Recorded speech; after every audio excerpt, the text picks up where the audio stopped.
दोस्तों, क्या आप भी अपने मोबाइल से सिर्फ एक क्लिक में फोटो का बैकग्राउंड हटाना चाहते हैं, लेकिन समझ नहीं आ रहा कि कौन सा तरीका सबसे आसान और बिल्कुल फ्री है?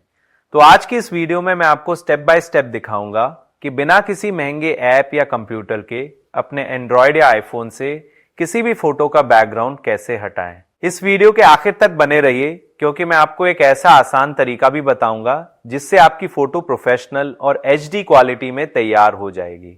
तो चलिए बिना किसी देर के शुरू करते हैं